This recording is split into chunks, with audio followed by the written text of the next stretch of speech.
I don't know how to deal with this kind of thing, I whispered to Milo as Cherie stomped her way down towards Jekyll's lab.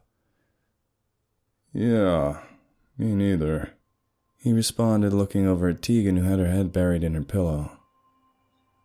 This is so awkward. Destiny leaned over and whispered to me as well as we all sat in a circle in the lounge, watching Cherise pace back and forth like a caged lioness, her prosthetic leg occasionally creaking softly from underneath her shorts as she stepped. So, what'd you have to say for yourself? She finally asked Jekyll, who tried to stand before speaking. Well, Oi, who's put you in charge? Sit! Yes, Mum. Bloody moody cyborg, he said, dropping back to his seat with a sigh. Well, to start, not exactly dead material, am I? I was just there trying to research the conditions that led to how the Count turned out how he is. I just happened to meet a gypsy woman, and we were just having fun. Well, when she told me she was pregnant, I panicked and I left the necklace and a note. I think the formula I took that caused my longevity might have had some kind of effect on her, which is why she's so strong without changing.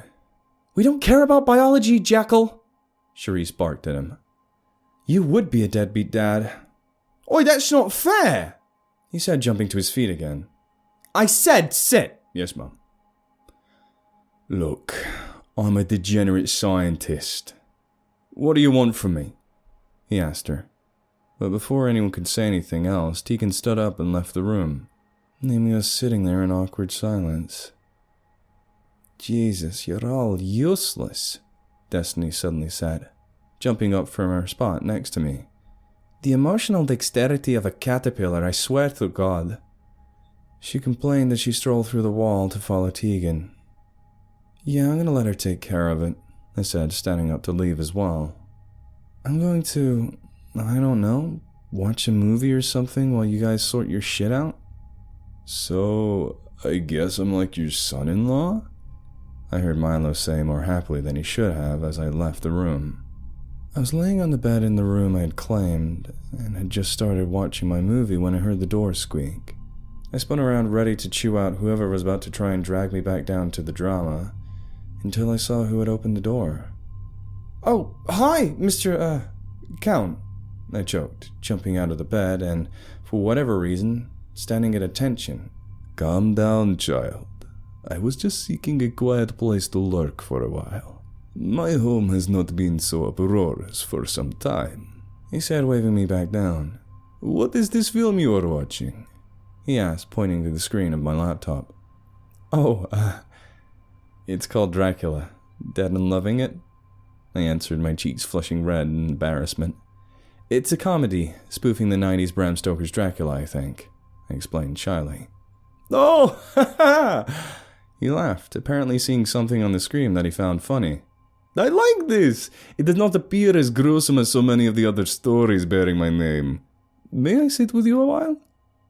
I mean, you, the actual Dracula, sit and watch a Dracula movie with me? Yeah, absolutely, I answered awkwardly as I scooted over on the bed. Who is this man with the white hair? He asked as he sat. Oh, that's Leslie Nielsen. He's a comedic god, I told him. He's one of the funniest people I've ever met. This makes me so happy to be portrayed by such a good man, he said as I grabbed my phone to text Jasmine that I was watching a Dracula movie with Dracula. But as I did, the Jerry's Journal flash drive fell out of my bag. Oh yeah, I still haven't checked this out, I told myself, stashing it on the nightstand next to me. Dracula with Dracula comes first, though.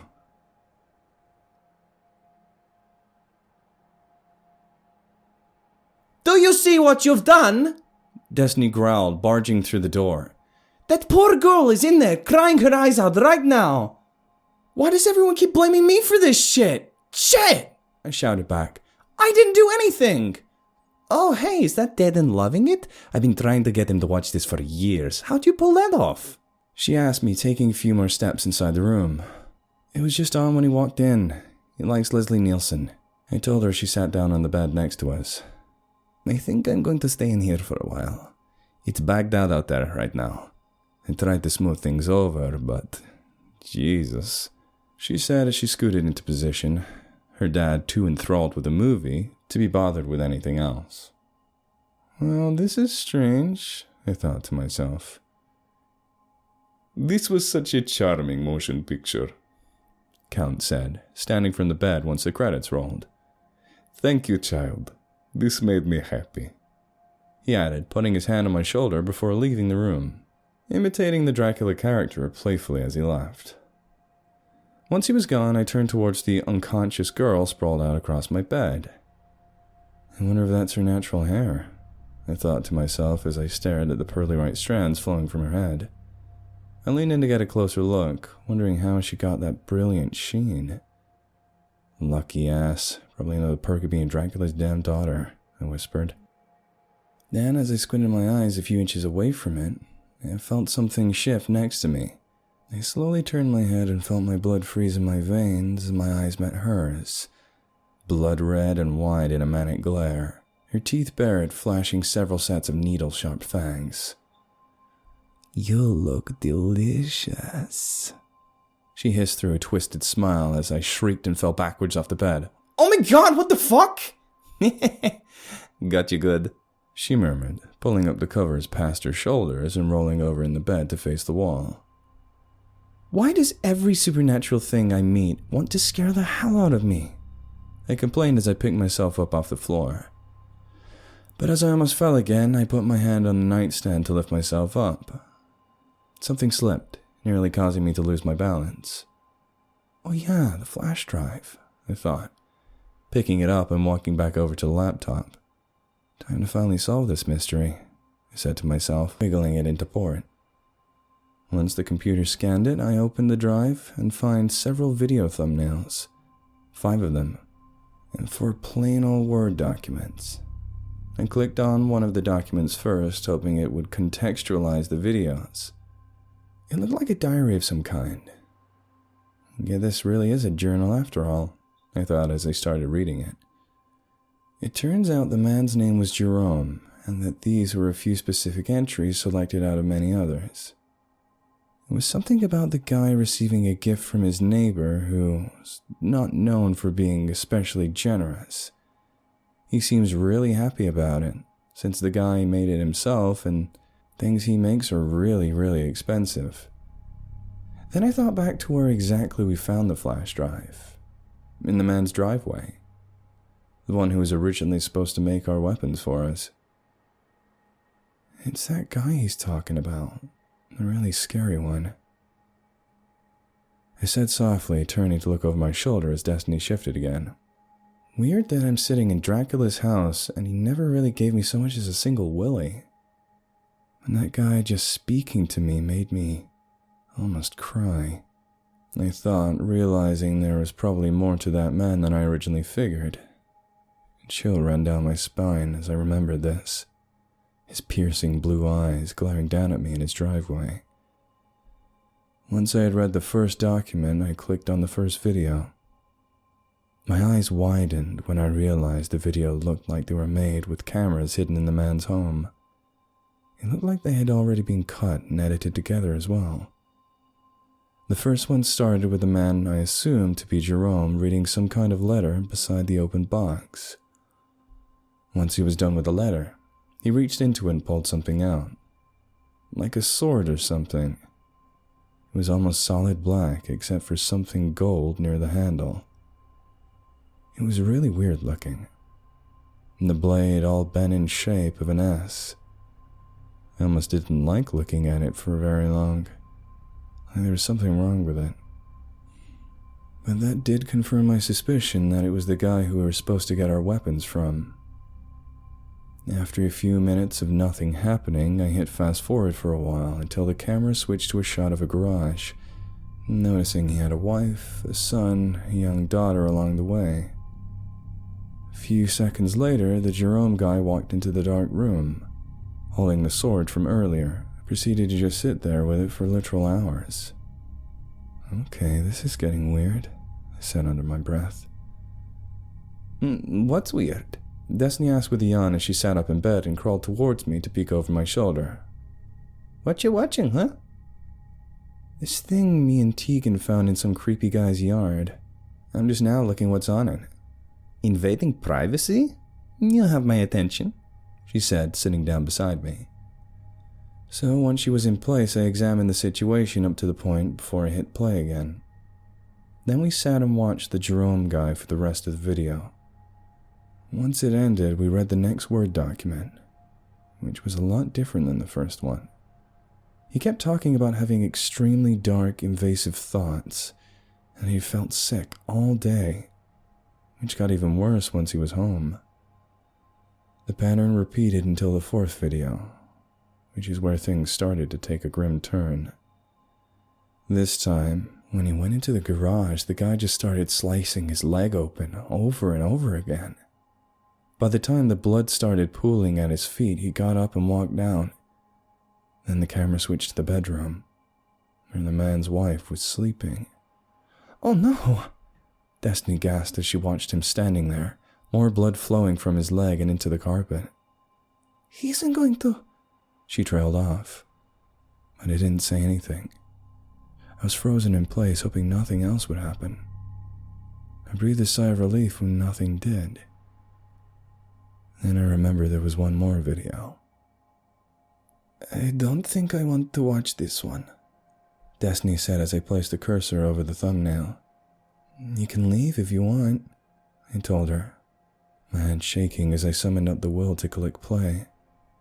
But she didn't leave, so I hit play and the video started. The video started at night in the bedroom again, as Jerome suddenly woke up and got out of bed. Then he immediately went straight for his office and the sword. He wasn't moving around like in the other videos, though. Everything was a lot faster and more deliberate.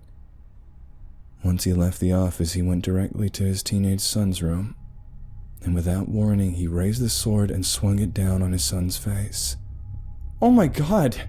we both gasped, covering our mouths in shock, still watching as he proceeded to chop him to pieces. "Oh no, oh no," I said, realizing the worst was likely about to happen, not being able to look away. Once he was done, he turned and made his way to his own bedroom. That time he started chopping his wife's lower legs off, waking her up in the process.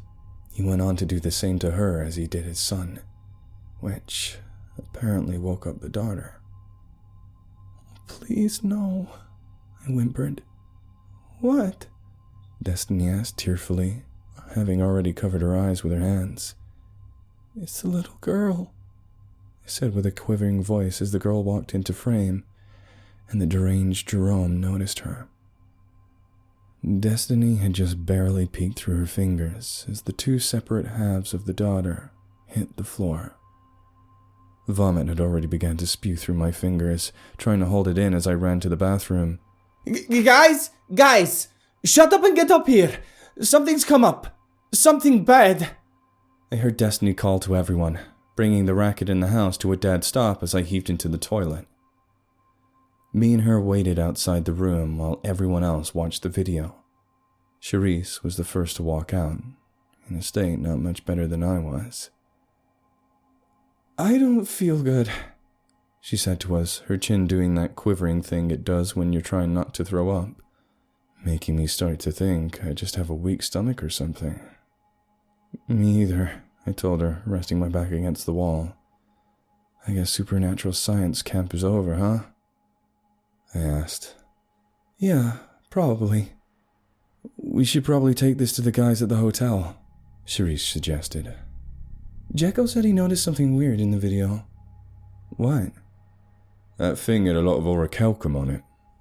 A lot of it," Dr. Jekyll said as he left the room, wiping sweat off his forehead with a handkerchief.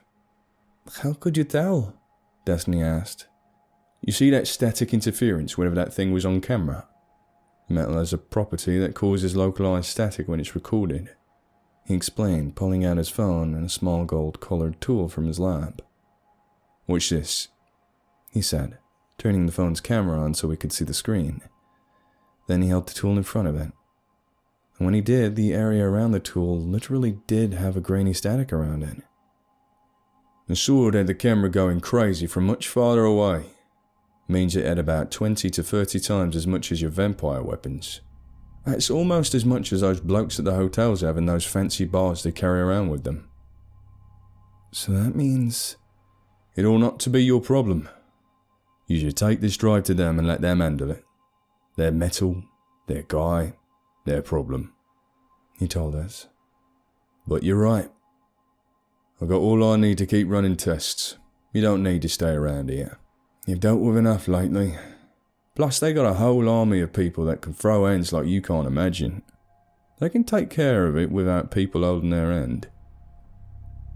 Before long, we were all back down in the lounge, but everyone was silent.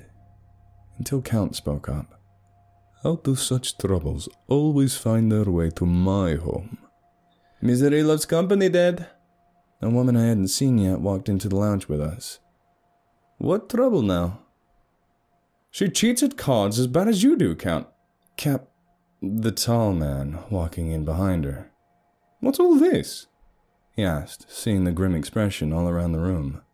So we explained the situation to him and got him up to speed.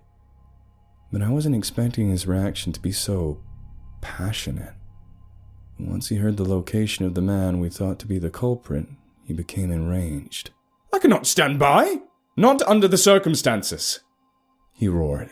I always knew that bastard was up to something foul! Good God, man, why not? Jekyll asked. It ain't even been a year since you retired and you're already trying to dig up that shit. For heaven's sake, why when you ought to be playing cards and spending time with the missus? Yeah, I'm kind of wondering that too. Because this is an extremely personal matter, he said, turning my direction as he towered over me. My name is Captain James Cravennock, and that man you met, the one behind all of this, his name is Ash Cravennock, my older brother.